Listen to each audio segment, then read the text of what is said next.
It's time to enjoy the sweet taste of Brahms Strawberry Shortcake Sundae. Our creamy vanilla ice cream is nestled on top of Brahms fresh-baked golden bundt cakes, with spoonfuls of delicious strawberry topping all around, complete with fluffy whipped cream and a cherry, to create the perfect flavor combination. Strawberry goodness is waiting for you at Brahms. Hello and welcome to the Skordle Pay Dirt Pick'em Show, sponsored by Maples, Nix, and Diesselhorst Law Firm.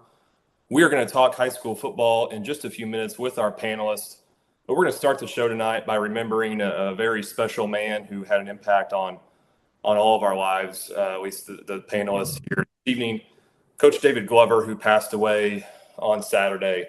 We send our deepest condolences and sympathies to Coach's wife, Cindy, his two daughters, Kylie and Kinsey, and his 5 grandchildren. David spent 35 years in public education as a teacher, a coach, principal, superintendent. He was inducted to the OG BCA Hall of Fame in 2021. Coach made a lasting impact on hundreds of students with his humor and his kindness. He truly loved others and cared about others. And on a personal note, I'm so thankful to have known Coach Glover, thankful for the impact that he had on my life. And when I think back on my high school years, many of my favorite memories involve Coach Glover and also Coach VanMeter, who we'll introduce here in a second. And I'm sure thousands of other students can say the exact same thing about Coach Glover. And by the way, just briefly, Michael Swisher and Coach John Hardaway both had incredible articles about Coach Glover this week. Swish's article appeared in the Kingfisher paper on Tuesday, and Coach Hardaway's article is in the Skordle sampler that can be found on Skordle's Facebook page. I highly recommend reading both of those. Our panel tonight is made up of friends, colleagues, or former students of Coach Glover, Mark Rodgers, Jacob Diesselhorst, who are on the show every week, as well as 2 special guests.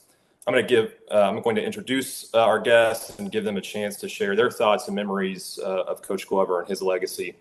Our first guest, Chris Wilfong. Chris is a Wagner High School graduate who has had a long career in software development. He was the director of IT for the OSSAA for 12 years and now is the director of technology at Kingfisher Public Schools.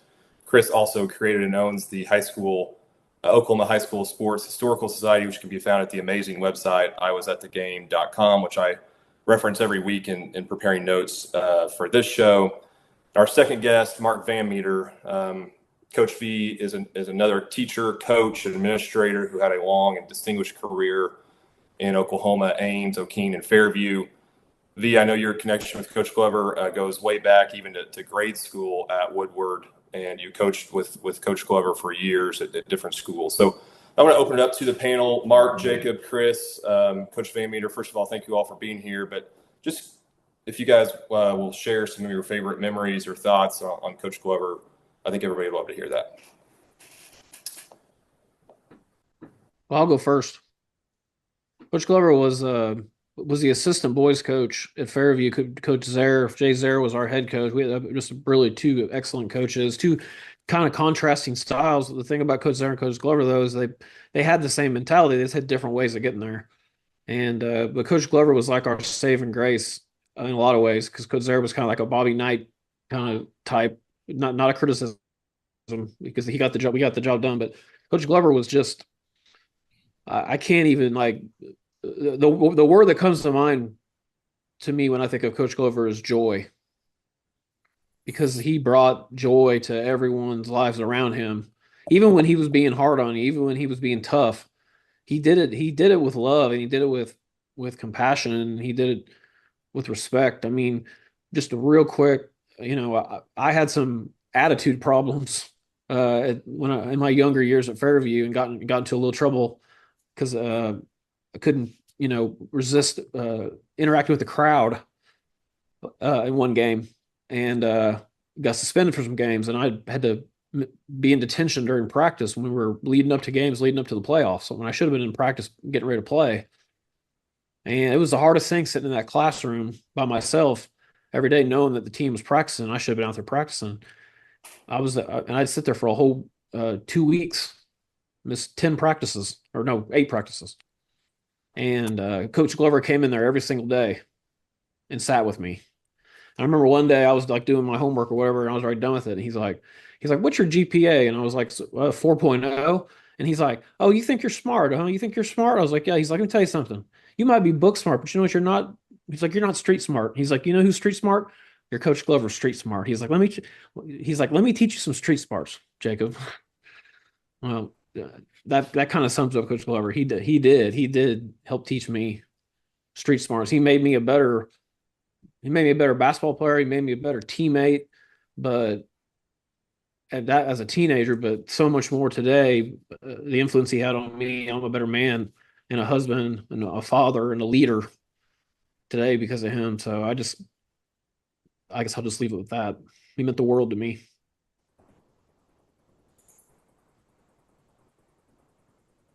Chris, Coach, Mark. You guys, I don't know Coach Glover near as well as all of you all did. But what Jacob said about enthusiasm and joy, I think really personified him to me.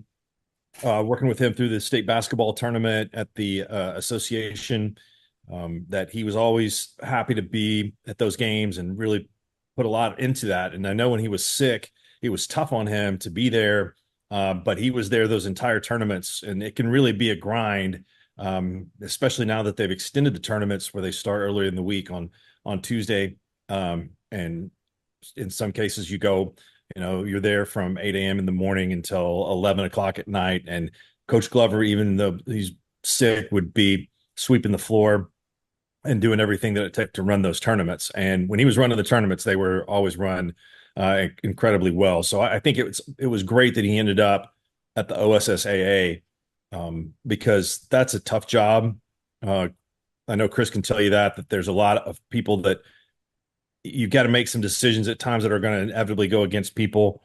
And I think that his passion and the wisdom that he gained through high school sports was really, really important to rub off on the people at that organization, or not necessarily rub off. I just mean that it's important to have people like David that are there in those positions. So always love talking with him. Don't know all the stories that you guys do, but that he proposed to his wife and Alva at Taco, whatever it was there that I've yet to go. So I want to make sure that I get there to eat sometime.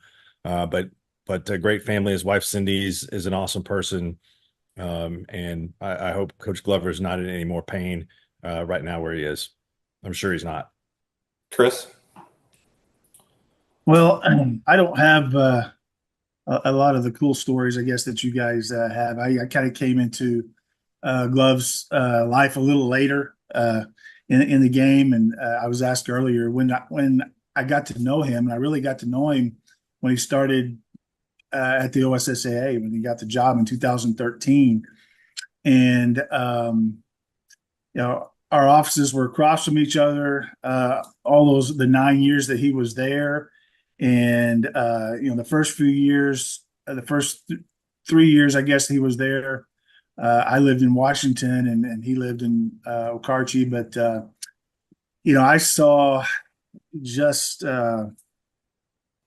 I don't know, just how calm and cool he was in dealing with all these coaches and 900 and whatever the count of coaches around the state that he had to deal with.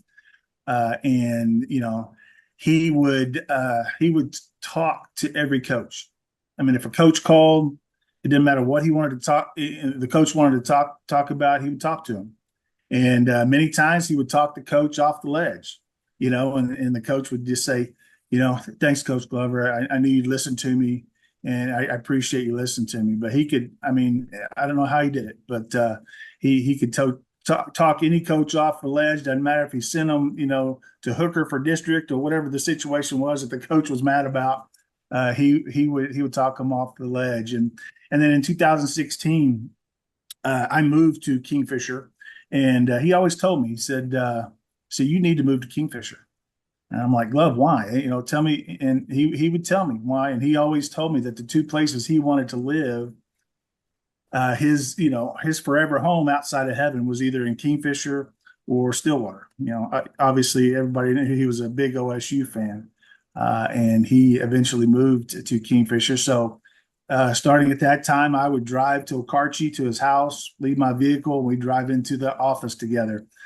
So for those years, from then till he eventually moved to Kingfisher, but from then to 2022 or whatever, for those 6 years, we just had windshield time every day. And you learn a lot about a person in a vehicle. You hear all of his stories. You hear all of his stories multiple times, which is okay.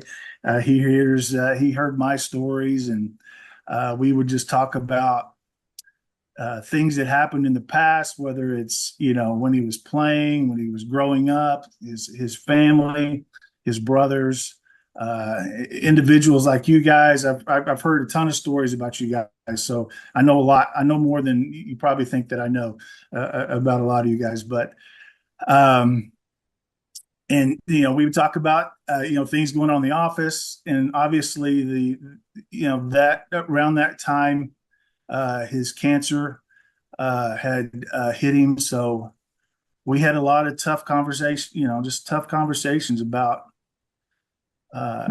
things he was going through in his life, and how it affected his family, and things like that. And so I probably saw a different side of David Glover than a lot of people saw.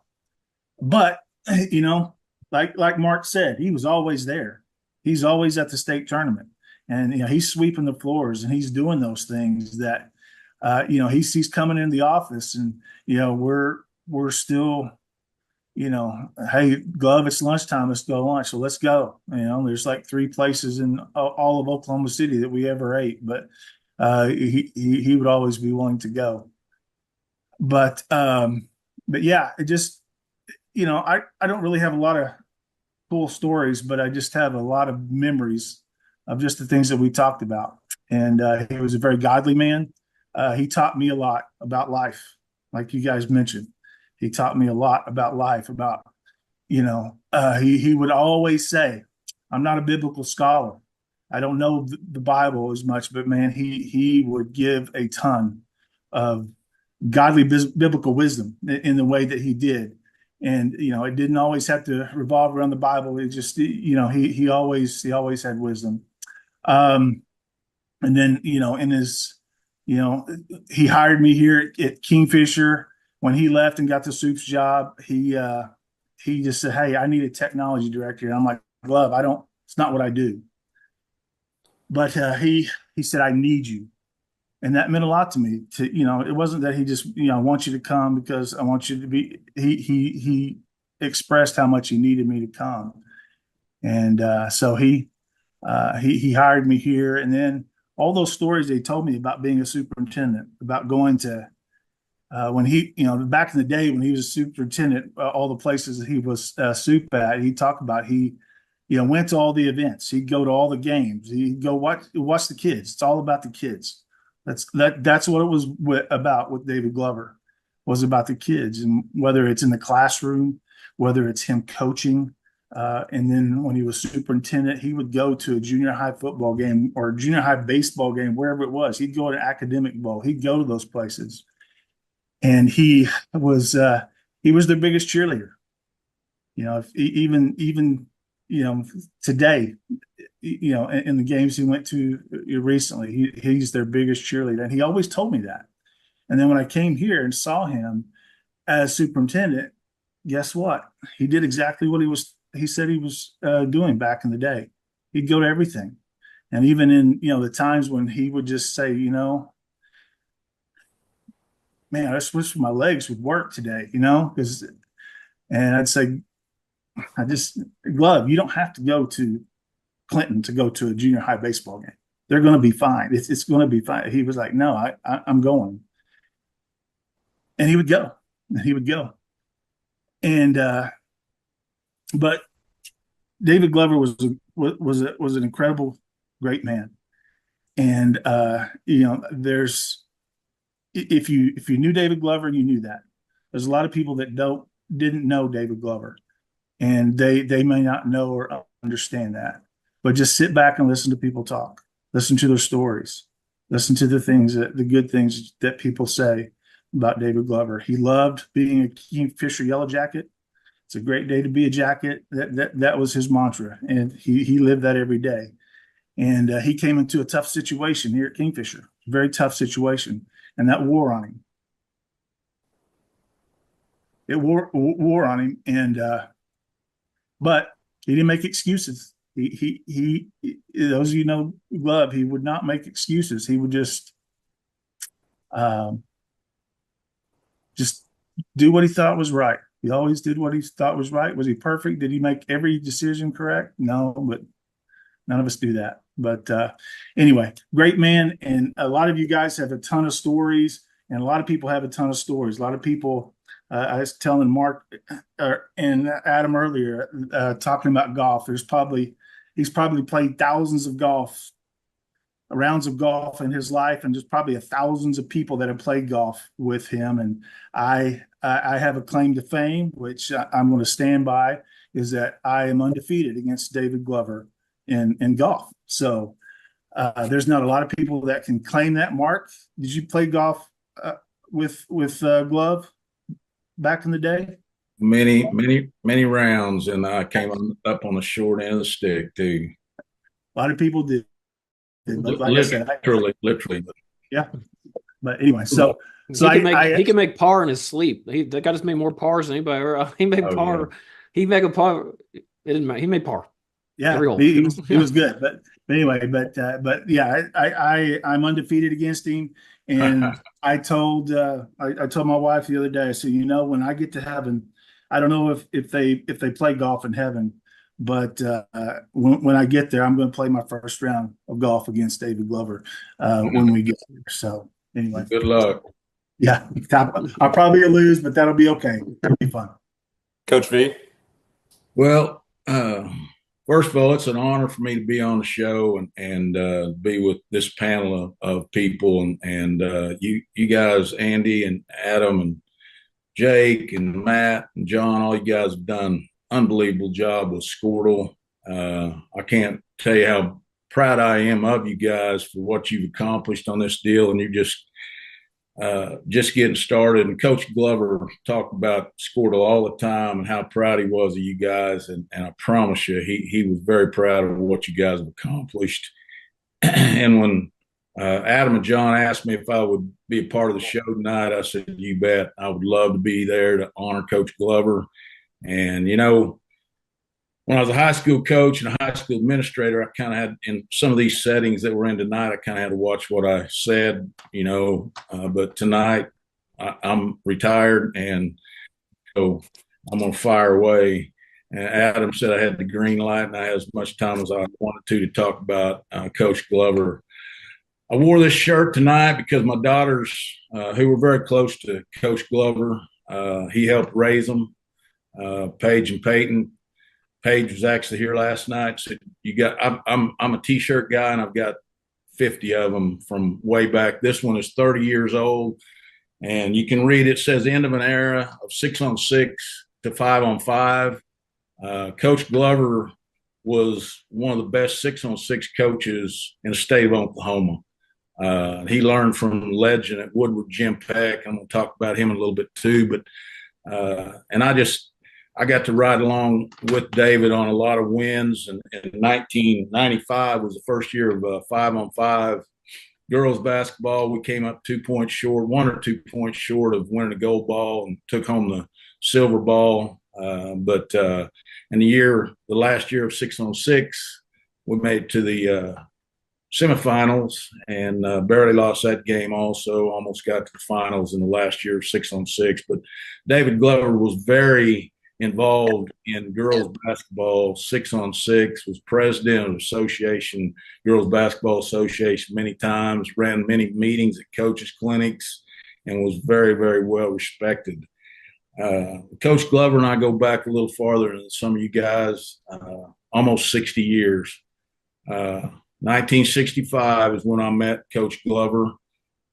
His dad was Dr. Joe Glover, superintendent at Woodward Schools, and he hired my dad in 1965 at Woodward High School to coach high school boys basketball and boys baseball.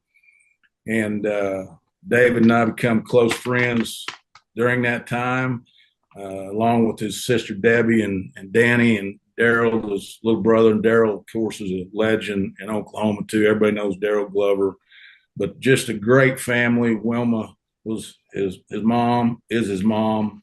But they treated me like I was one of theirs. And we left in 1970. My dad got the superintendent's job in Fairview. And I've been here almost ever since. But Joe Glover gave him that opportunity. And then, of course, David stayed at Woodward and graduated in 1977 from Woodward High School. He played for the legendary Jim Peck, great point guard at Woodward, and went on to play at Northwestern for Coach Hayes. 2 years later, I graduate from, and by the way, at Northwestern, Jake, guess where he got his street smarts? Because he ran with some dudes from Pittsburgh, Pennsylvania, that showed him, because he wasn't street smart when he got there, but they showed him the ropes. G. Williams and some other guys. Guy, can't remember his last name, but they were four guys from Pittsburgh, Pennsylvania that taught David how to be street smart. I promise you, and he just passed that on to you.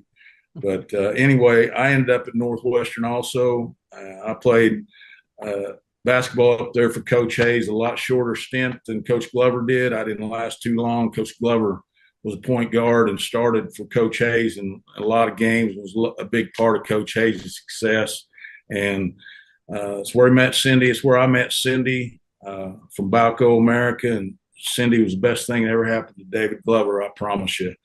But then years later, after he graduated from Northwestern, Coach Peck hired him at Woodward to be assistant girls coach. And believe it or not, in 1965, Woodward didn't even have girls basketball when we moved to Woodward.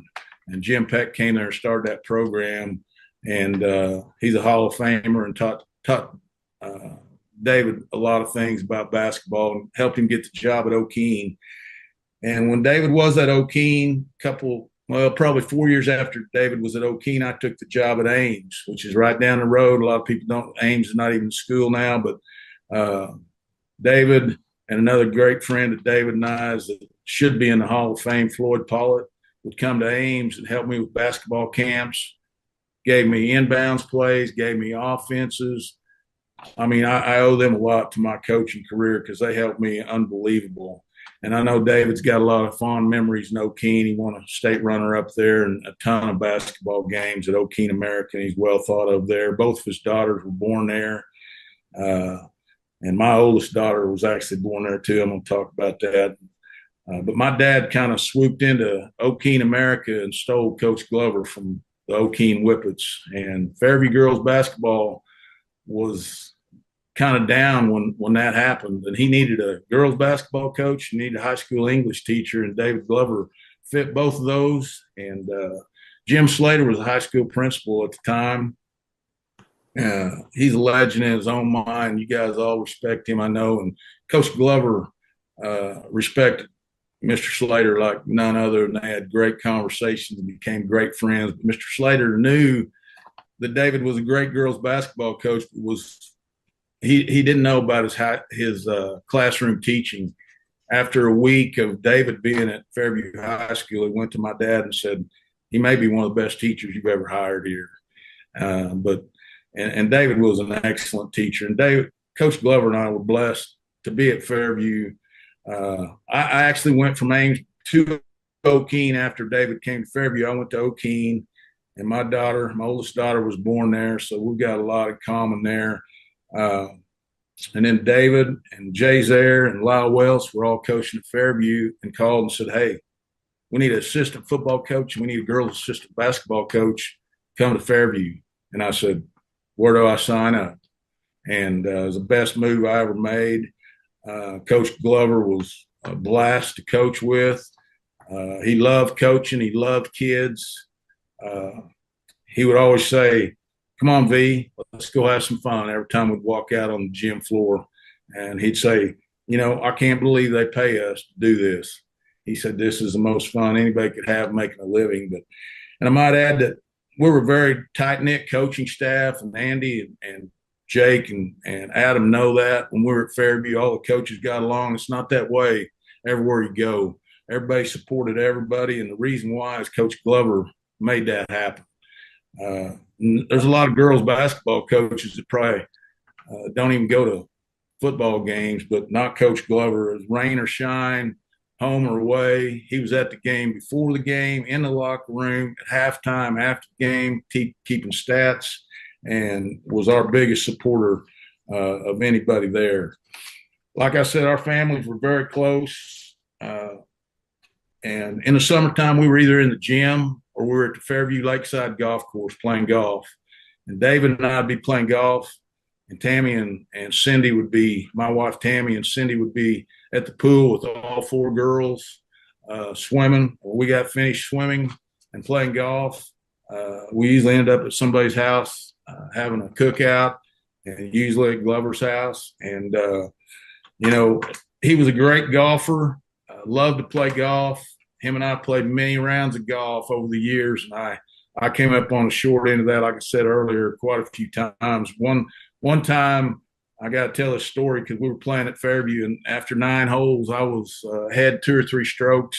We went into the second 9, which is just a 9-hole course at Fairview, and got to number 3. Jake and Andy and Adam know what that hole is, a par 3. There's water on the left, fence on the right, and I'm still ahead of him a couple of strokes. And I'm thinking maybe he'll slice this one over the fence, which he never did, or hit one in the water.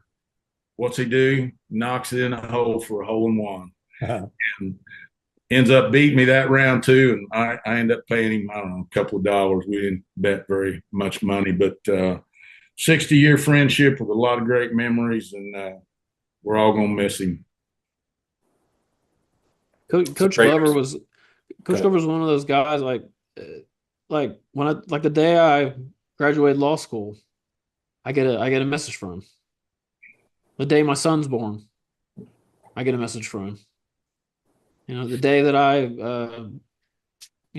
open my own law firm, I get a message from him, telling me he's proud of me. Yeah, he was very proud of you guys. Don't kid yourself. He was very proud of every one of you guys. He was the girls' coach, but he was also assistant boys, and he took that very serious. Well, and as good of a communicator as Coach Glover was, I think everybody that knew him, he had a way of communicating with you without saying a word too. You'd look him in the eye, and you knew exactly what he was thinking, and he knew what you were thinking, and you could have like a conversation. Like, I can't tell you how many huddles in games he and I make eye contact, be thinking the same thing or whatever it was. He was just a master communicator. And well, you guys were a lot alike, because I played a lot of basketball with Coach Glover, and he's just like you. He never saw a shot that he didn't pass up. When we're playing town team basketball and I pass it to Glove, I'd go to the boards because he's shooting. Yeah. Just like you. Yeah. I had to. So I had Josh on my team because he was the biggest ball hog on earth.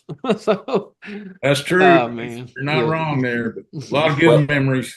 Yeah, a lot of good memories, and we could probably tell stories on Coach Glover and have a whole episode. But some great tributes for a truly great man who we will all really miss. So thank you guys for sharing.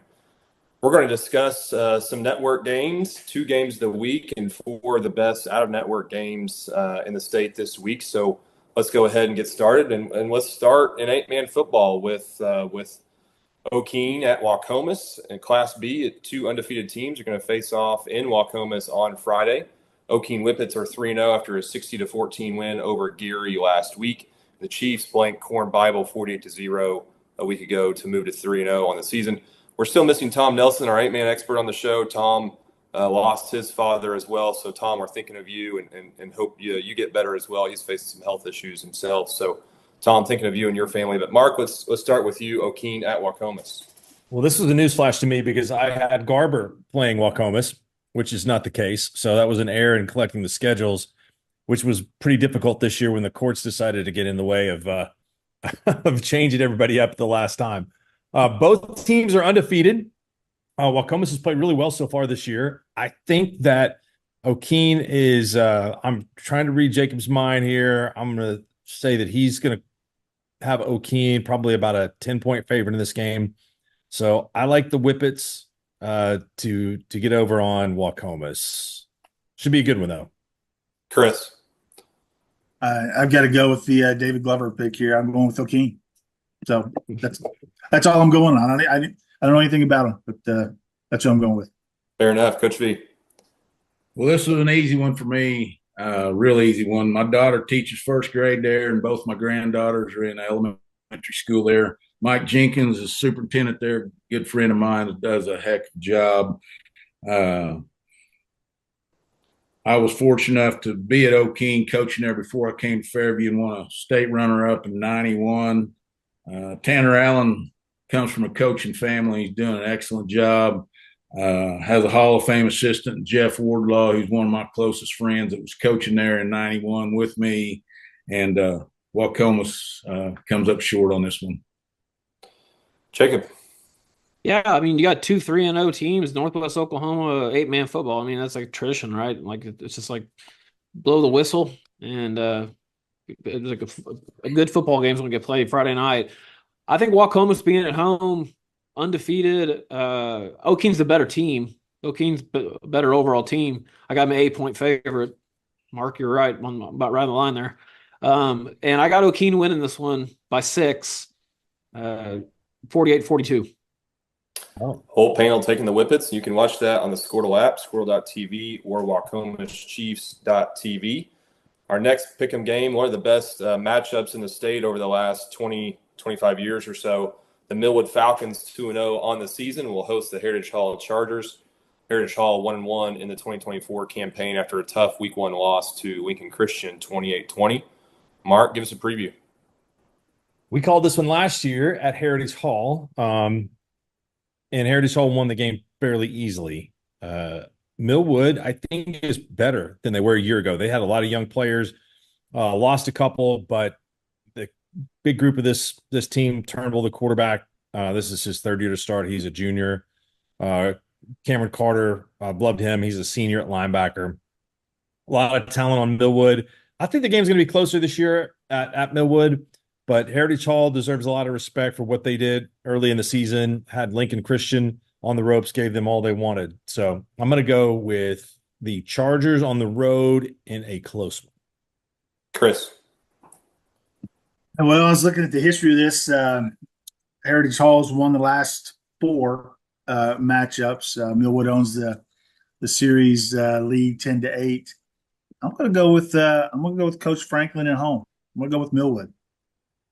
Chris taking the Falcons. Coach V, we had a lot of battles with both of these teams back in the day. Who are you picking Heritage Hall at Millwood? Well, it's hard to believe that both these teams were in Fairview District back when you guys were in high school, and we played them every year and had some hard-fought battles. I think Fairview is the last team to shut out Millwood 9-0 in 1997. I could be wrong, but sounds good anyway. But I'd probably pick – against Heritage Hall if they were playing Palm Creek Hunter, just for a lot of different reasons. I'm not going to get into it, but especially if they're playing Millwood. Millwood, I might pick them back when you guys were playing. I might have picked them if they were playing OBU. I mean, they got that kind of athletes, and it's at Millwood. I've played there, I've coached there. I'm taking the Falcons. Jacob. Yeah, you mentioned shutout, Coach. Millwood, through 2 games, hasn't allowed a touchdown yet. They won their first game 14-0, then they blanked their opponent last week 63-0. Heritage Hall coming off a shutout too, winning 35-0 last week, bouncing back after that opening loss to the top team in 3A. I got Heritage Hall a 3-point favorite on the road going into Millwood. And I got Heritage Hall winning the game. I think Emory Diesselhorst cheering on the sideline might be the difference. So I'm going to take Heritage Hall. Thank you for not leaving me on an island there, Andy. The last time that Millwood was shut out was actually in Sorry, Mark. 2019 against Dang. Heritage Hall. Yeah. Yeah. Okay. We're second to the last. But before that, it was definitely Fairview, Coach, for Yep. sure. You guys We feel- shut out the best Millwood team. Oh, that's right. That's right. Yeah. All right, pick 'em game number 3. We have a 2A versus 4A matchup as the Chandler Lions travel to Clinton to take on the Red Tornadoes. Chandler 1-1 on the season after defeating Lone Grove 21-17 last week.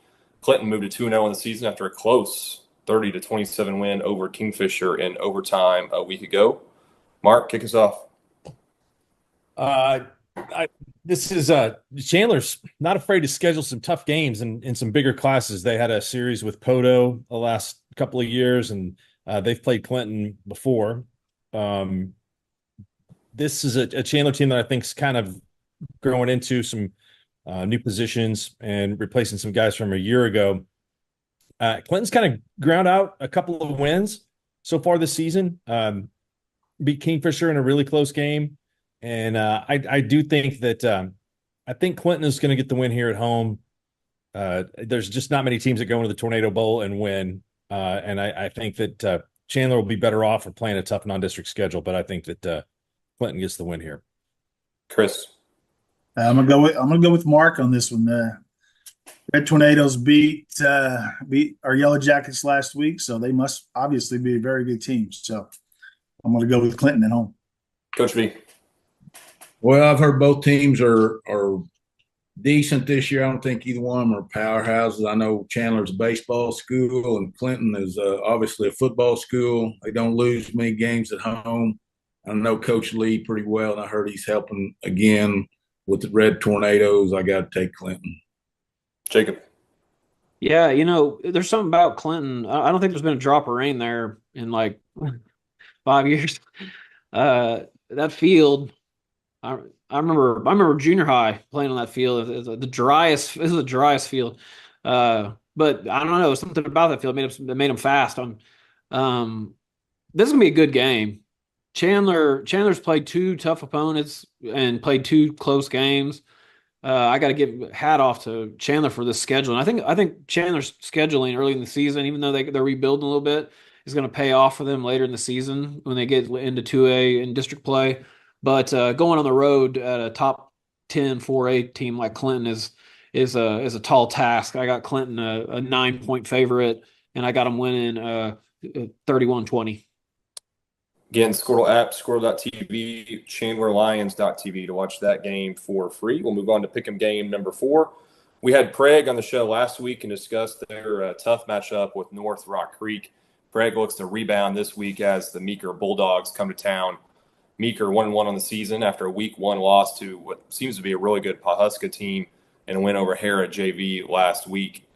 Mark Rodgers, Prague, and Meeker. I was a little nervous last week going in with Coach Blankenship on the show and picking games, and he was picking against me, but I did end up 10-2 last week with the North Creek victory over Prague. The North Creek, they've got a good squad this year. We'll catch up with them a little bit later on in the season in a tough 3A district. Meeker, I thought I'd have a pretty good team this year. Travian Compton, their quarterback, is a good player, but they got crushed a couple of weeks ago in their season opener. So I'm going to go with Rafe Watkins and Prague in this one. Chris. Yeah. Again, I'm going to go with Mark on this one. I'm going to go with Coach Watkins and Prague at home. Coach B. Well, I don't know a lot about these 2 teams. I know they're pretty close together, not far apart. I bet they're big rivals. And my old high school football coach, Lee Breyer, who was also the coach at Northwestern Rangers for a few years, coached at Prague, and I've been there. I know how football crazy they are, and they're at home. I'm going to take Prague also. Jacob. Yeah, I think that score, that North Rock Creek score last week, them beating Prague 49-14, I think if that didn't wake up everybody in the North Rock Creek has got a team, then that was the sound wave that sent through high school football in Oklahoma last week was North Rock Creek's for real, because teams just don't beat Prague like that. Because Craig is a sound football team every season. I think that's going to be the difference this week is being at home. bouncing back. Coach Watkins is going to have these boys ready to play. They need a win. I think Meeker, Pahuska is another really, really good football team that is going to give Fairview a run for their money. I think when the season gets, things get a little colder come December. I'm not. Don't get me wrong. I don't think they're going to overtake the Yellow Jackets, but I think that's going to be one of their toughest opponents late in the season. With that said, I got Prague a 6-point favorite, and I got Prague winning 28-14. Skordle app, Skordle.tv, Prague, RedDevils.tv for that matchup. So you want to create your future, discover a path worth traveling down, find a career to get excited about. For decades, Career Tech has been training talented, skilled individuals, empowering them to step into a career that fuels not only their life, but the Oklahoma workforce. These individuals are the heartbeat of this state's economy. Individuals just like you. Create your future today at Oklahoma Career Tech. Pick'em game number 5. We also had the Beggs Demons on the show last week, and Beggs won their matchup over Henrietta 34-25. Beggs with another tough test this week as the Okmulgee Bulldogs come to town. Okmulgee looking for their first win after dropping games to Shakota and Mounds. Mark, tell us about this matchup. This one will be all Beggs. Okmulgee is kind of struggling a little bit. I remember as the voice of the Blackwell Maroons, a very, very esteemed position that I held for a couple of years in the mid-'90s. Our phone line did not work in the press box that we paid at the time an exorbitant amount of $50 or something like that to broadcast the game. And so we called the game from a telephone in the coach's office that had bars on the windows. So it was very difficult. I can promise you this, it may not be a great call on Friday night when Adam and I are in Seminole for the game of the week, but it'll be better than that one. And the Maroons got smoked. So Okmulgee's down from 5A now into Class 2A, and I think that the Demons are a really good team. They get ready to with the split in the 2A classes, Beggs is going to travel all over the state. They've got games against Davis and Community Christian here in Norman. I think that Davis game is a couple of weeks away. So the Demons, I think, are going to make the playoffs this year. I think they'll win this game. Chris. Yeah, I'm going to go with Mark. Beggs Okmulgee is down, like Mark said. Looking at the history of these matchups, Beggs since 2010, 14-0 against Okmulgee. So going to go with Beggs, 15-0. Coach V. Well, believe it or not, the Glover family, Dr. Joe Glover, that was one of his first jobs in Beggs, Oklahoma, many, many years ago, way before they got to Woodward. I've heard David talk a lot about Beggs, Oklahoma.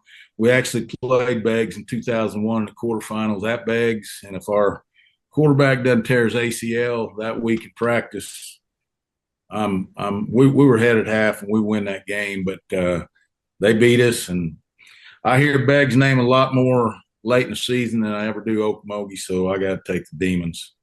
Hey, Coach V, I have to say, Jacob was just talking about Pahuska challenging Fairview in December, and I saw a little smile on your face there.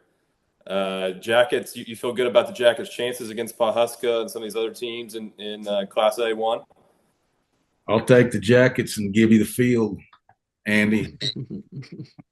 If Jax doesn't get hurt, it's a three-peat, brother. I love it. Jacob, my prediction. Okmulgee and Beggs.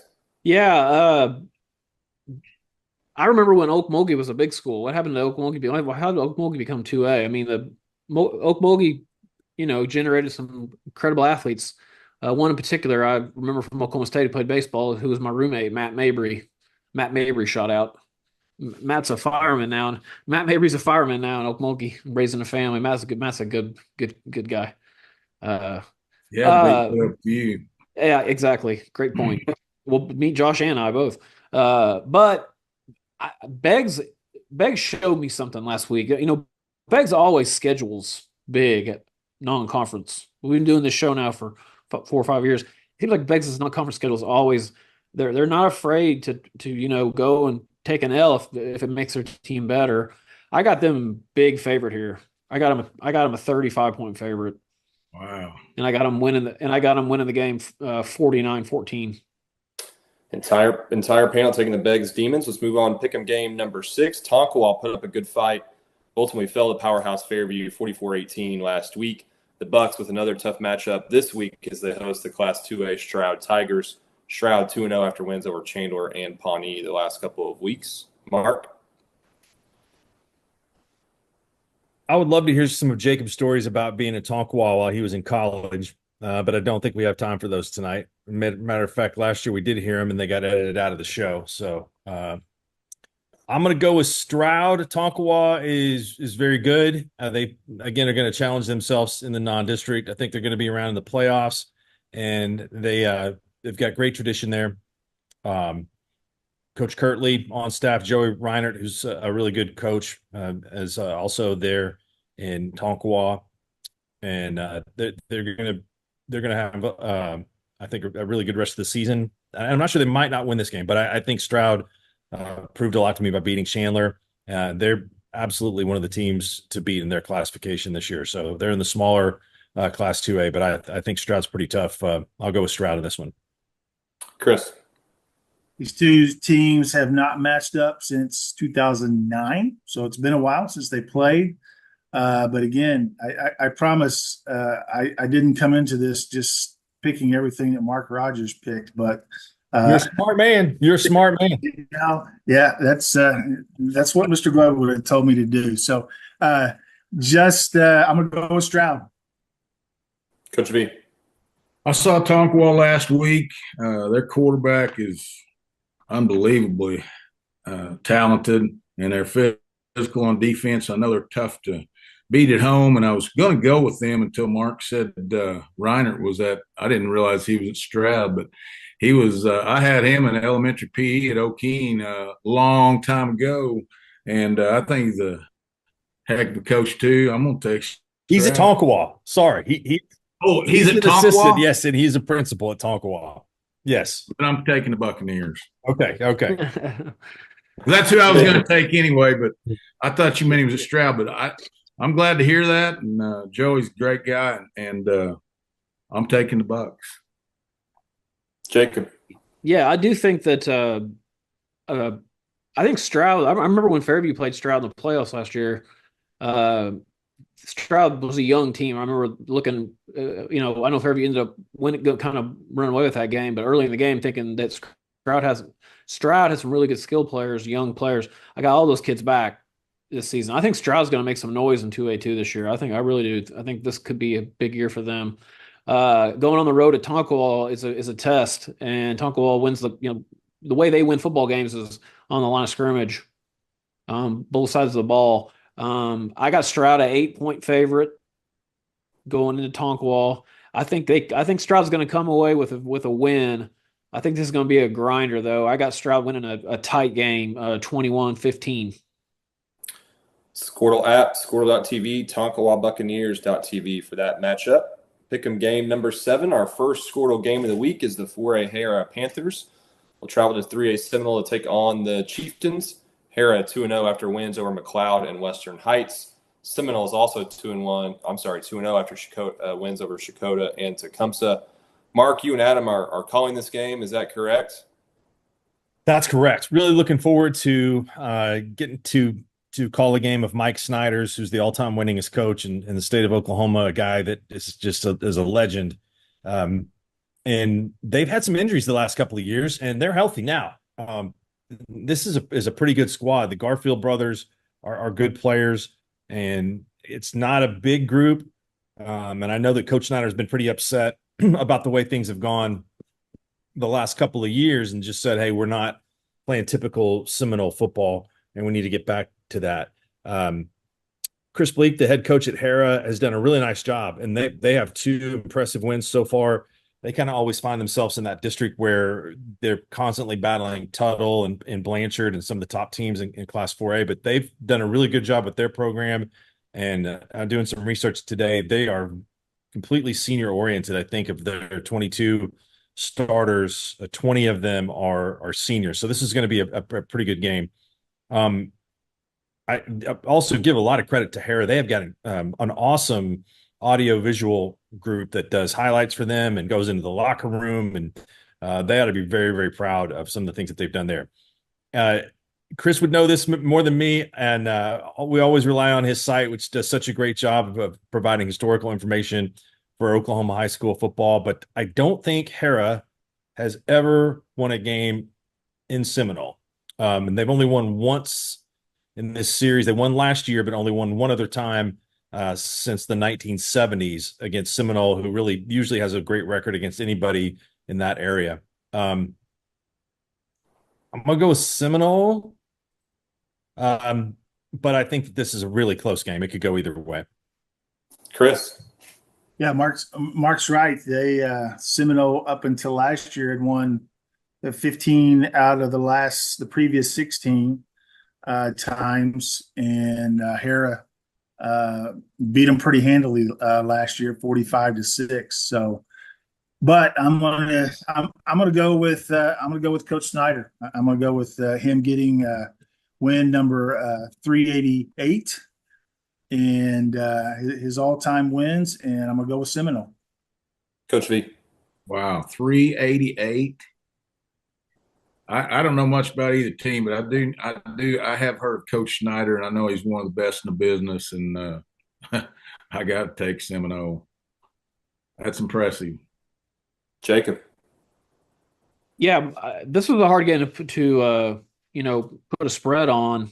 I think these are both teams, Hera in 4A, Seminole in 3A, that are, dangerous opponents. I did, Seminole conceded 49 points week one in that victory over Chakota. And Hera gave up, a lot of points to McLeod. So I can see, offense being strengths for both these teams, not as much defense. And so I can see this being a high scoring game. I agree with Mark. Hera having senior leadership, especially senior quarterback, senior running back, senior middle linebacker. Those are the kind of things that make differences in close football games on Friday nights in Oklahoma. And so I got Hera a 4-point favorite on the road at Seminole. And I got Hera winning this game 28-27 on a failed 2-point conversion. I like it. And now our second Skordle game of the week, 4A defending champs, Blanchard Lions 2-0 after a 14-10 win over Newcastle last week. The Lions will host 5A Guthrie, who is 1-1 after a close loss to Tuttle, then a dominating 54-12 win over Duncan a week ago. Should be a really good matchup. Mark Rodgers starts off. I think that Blanchard is probably a little bit more equipped to deal with Guthrie's physical front on defense than maybe Tuttle was. But that's going to be a game that I can't wait to see a little bit later on in the year. I'll go with the home team. And this is another really difficult one to call. I would be surprised if this game is either team is favored by more than a field goal when we hear the odds here. So, but I'll go with Blanchard. Lions always beat the Blue Jays in the Thunderdome. Chris, go you. I'm going to go with Coach Craig, defending state champions, Blanchard at home, just like Mark said. So going with Blanchard. Coach V. If this game was at the Rock and Rick Michoud was still calling defense, I would be taking Guthrie. But I did talk to Greg Jackson, good friend of mine, the principal at Blanchard. He said they're pretty good again, and I know Jeff Craig can coach a little. I'm going with Blanchard. Jacob. This is the kind of matchup that deserves to be game of the week. I love these kind of games. Teams from Guthrie, a powerhouse 5A team, going on the road against a powerhouse 4A team. Just both these teams, kind of win with toughness, and they do it every year. This is gonna be a great game. It's gonna be a grinder. I got Blanchard a 5-point favorite at home, and I think Blanchard's going to win this game in a very close game. Again, I got Blanchard winning this one 24-21 on a last second field goal. I have scores from a long time back, and I believe this is the first matchup at the first time they've ever played each other. So, well, that's cool. This is a great match. I mean, this is and when you talk about a jersey battle, both these two teams got some like clean, old school jerseys going head to head. The Blues against the Reds here. There was Blanchard and Chickasha in the same district this year, and when I was looking through some of Chris's records, those two teams, even though they're 20 miles apart, they've never played either. I thought that was kind of strange. I know that, Blanchard used to open the season against Dibble. It's not been that long ago, but that community has grown so much that they were small enough not to have played Chickasha, even though they were close to them in that vicinity. But so yeah, this is going to be some different teams for Blanchard as they inevitably move up to 5A here pretty quickly. In our business and at our firm, it's all about preparation, preparation, preparation. We are advocates for our client. We speak for them. So as a part of that advocacy, it involves hiring the best experts. It's doing the legal research. It's doing the medical research. That is advocacy behind the scenes. It's not just the bells and whistles in front of the jury. Those were our 8 network games. You can watch all those games for free. Again, Skordle app, Skordle.tv, or any of the specific school websites. We're now going to discuss 4 non-Skordle network games in the state of Oklahoma this week. You won't be able to watch these on Skordle, but these will be great matchups. Let's start Bixby at Choctaw. Mark Rodgers, go to you. Man, Choctaw, something else with their scheduling. They played last week against Gardner-Edgerton in Kansas. That's the large school state champion in Kansas. They beat Derby last year in the finals and got beat pretty good, 66-44. Cash Williams is a great quarterback, can really throw the football, is going to go play baseball at Tennessee. I think Bixby, that lost week 1, I don't know we're going to see them lose again for a while. They've got a lot of talent, and the program is really tough. One of the better games that Bixby had that they won during that streak where they won 74 of 75 was against Choctaw. But I think this one is going to be all Spartans, and then we'll see what Choctaw can do in a really competitive 6A Division II with Muskogee, who has some really impressive wins so far this season, and Stillwater, who beat Union and has a chance to knock off Carl Albert this Friday night. So that's a tough class. Whoever wins the 6A Division II is a deserving champion. Bixby at Choctaw, Chris. It's hard to go against Bixby against anybody. So I've got to go with Bixby. Coach V. I usually don't ever pick against the Yellow Jackets, but Bixby, they'll be playing the last game in 6A again this year. I got to take Bixby. Jacob. Kudos to Choctaw for scheduling Bixby when they didn't have to, and getting them at home. Maybe gives them a puncher's chance. But I think Bixby losing that first game to Owasso was probably bad news for every other team they play for a while. And Bixby, like a fine-tuned machine, and I see them a 21-point favorite at Choctaw, and I got them winning the game 42-14. Mark Rodgers, Norman High at Piedmont. Norman High, 2-0. They beat up on the green teams the last 2 weeks, Norman North and Santa Fe. Phoenix Murphy, their quarterback, is really good. He can make a lot of plays, good basketball player. He's got a brother that is also really good. So I think Norman High is maybe the surprise team in Class 6A if they can kind of keep this up.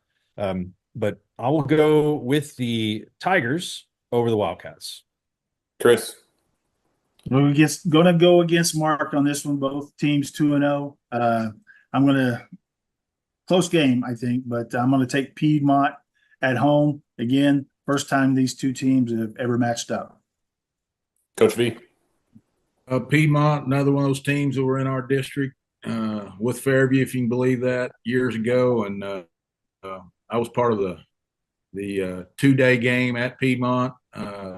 We get there, the referees don't show up, and they asked Coach Wells if he wants to come back Saturday and play. And he said, no, we're playing tonight.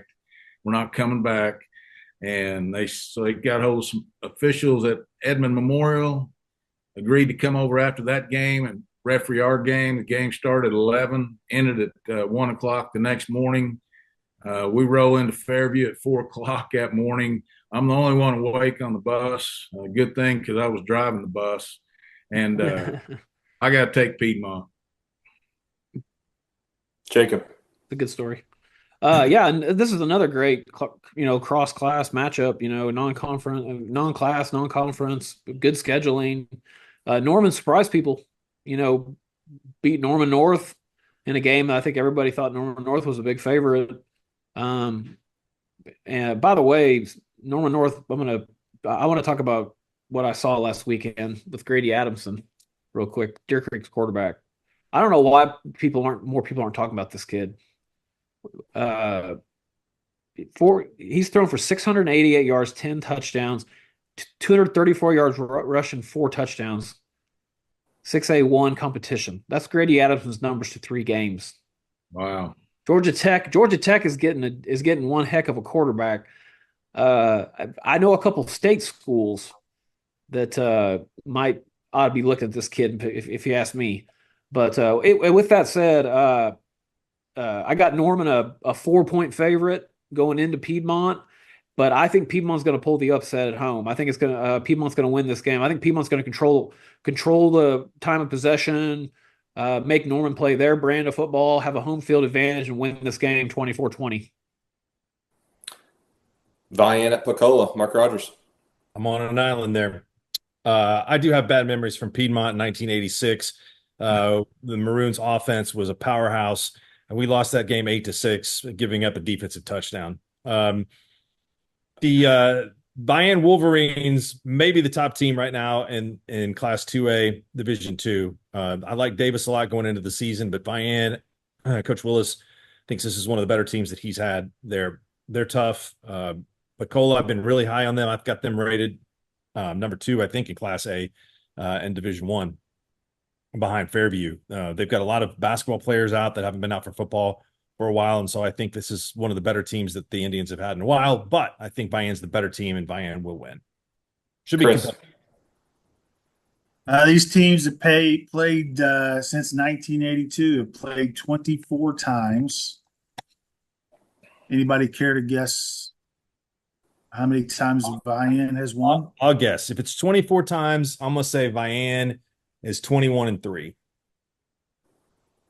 Anybody else? Mark, I'm going 12-12. 12-12? It's not 12-12. I'm Switzerland. What can I say? Mark, what do you got? 24 games. What's the record? I know nothing about either one of them. Guess 24-0. Is that right? Just guess. I'm saying I don't know. It's a lot. It's one-sided. You were guessing 24-0. It's 24-0.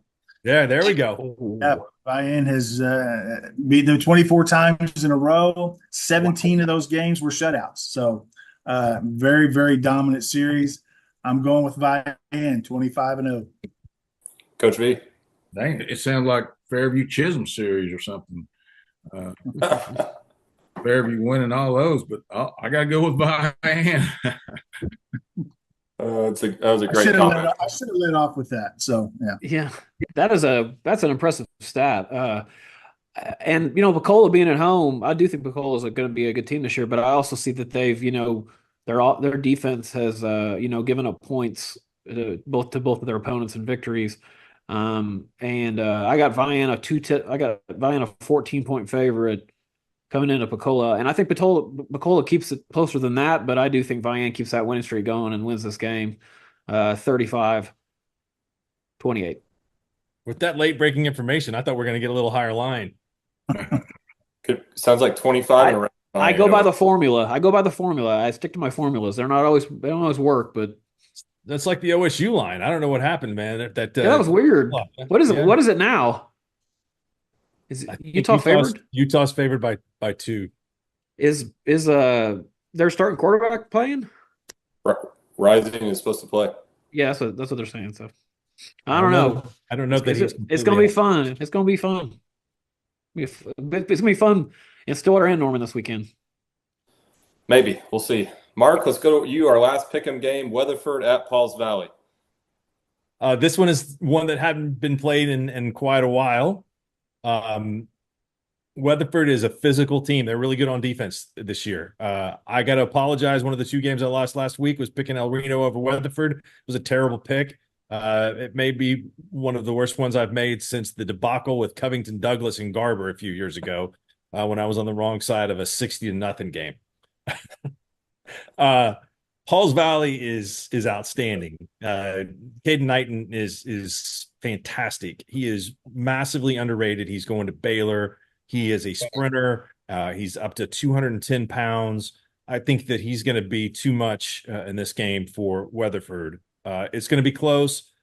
Pauls Valley is not – they don't have a ton of depth, but they really do have a good group. If they can stay healthy, they'll have something to say about 3A in the playoffs. So I'm going to go with the Panthers over the Eagles. I hope all the Weatherford people call into Mark's show this week and really give him trouble for that. Chris, let's go to you. Weatherford at Pauls Valley. Well, my question is, why are these two teams playing? I don't know. It's a pretty long trip, but I'm going to end. From what I can see, they have never matched up. So I'm going to go with Weatherford. They're 2-0. They've outscored their opponents 51-3. Going with Weatherford. Coach V. Well, with the talent that Weatherford's had the last several years, I mean, I think Jelly Roll could have won a state championship there, but they just don't seem to get it done.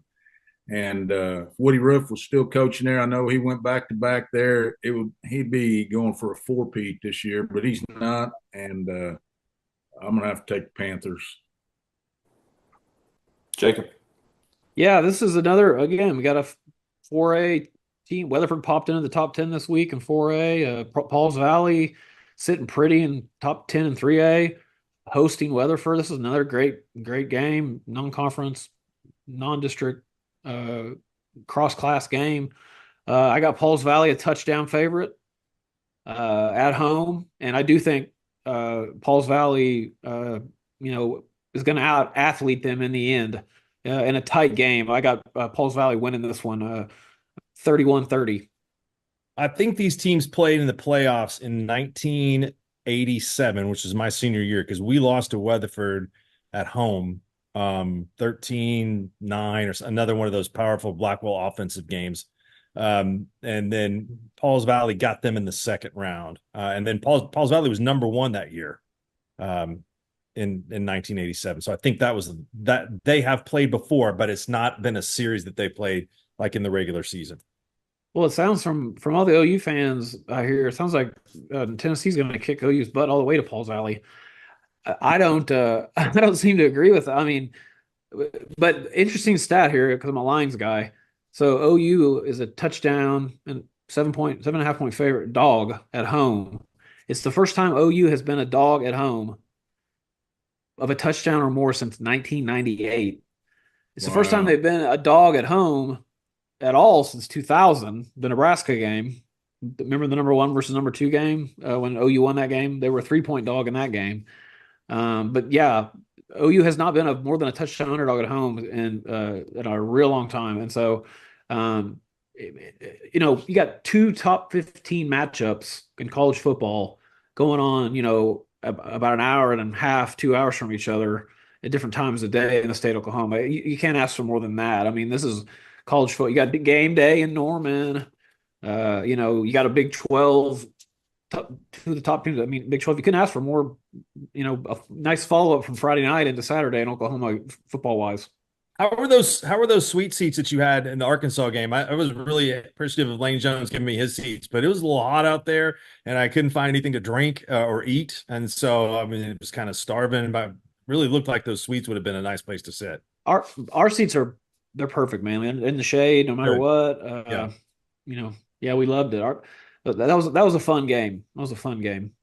Hey, Mark, I've never met you in person. I hear you a lot on the Sports Animal, and heard Adam and John and Coach Glover really brag about you. And I think I'm a huge fan of you. You're the best on the Sports Animal. There's really not a second to you on the sports animal, in my opinion.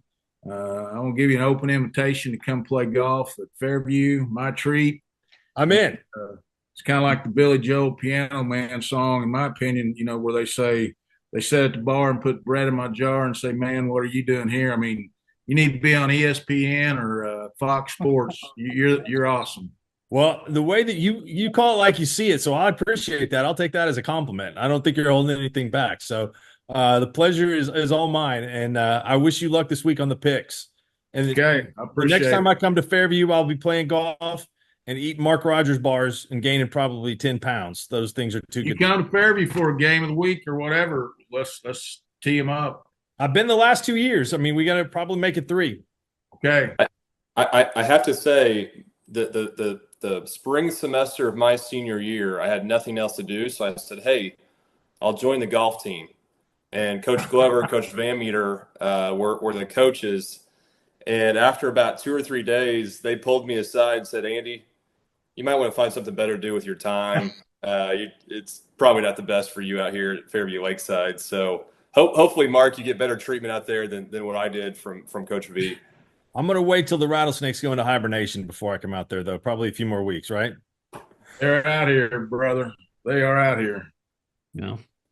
Coach Glover used to we go out there and we'd be using Coach Glover's cart, and then he'd show up. We'd be like on number 3, and he'd be like, "Give him my cart back." And so we'd take our bags off and walk, and Coach Glover did take his cart and drive back. And he was never mad at us. I mean, oh no, but he knew before long. He was just like, "I'll leave the key in the dang cup for you guys. Just make sure you plug the thing back in when you're done with it." Well, hey, we had some great guests on last week, Robert Thomas and Coach Bill Blankenship, and 2 great guests again this week, Coach V, Chris. Thank you for joining us. Really appreciate you guys coming on the show and sharing your memories of Coach Glover and also picking these games with us. Really appreciate your time and insight. Thank you to those of you at home for joining us on the Skordle. Last thing, Andy, I'm sorry, before we go, Robert was very rude to Jacob on the group text for setting the line so low in the Sulphur Davis game, because when he meant that rivalry was intense, we saw that on the text thread. So the Sulphur boys were really revving it up last week. So sorry, Jacob, about that. I didn't even see. I thought the line was bad at the time. I thought you were way, way short on that one, and Robert felt disrespected. So I went back and looked at my sheet from last week, and I had that line wrong. I meant to say 18.5, not 8.5. That was my mix-up. Yeah, I just had a line there I didn't see. I just wanted to get that in. So I'm sorry, Andy. I didn't mean to step on you. Robert was quite upset at the disrespect on Sulphur Davis, but so maybe he won't join us again. Hey, he was good though. He was he had the. Thanks for running him off. He did a good job. All right. Well, be sure to tune in to Skordle.tv so we can watch all those games for free that we just talked about. And we'll be back next week with new.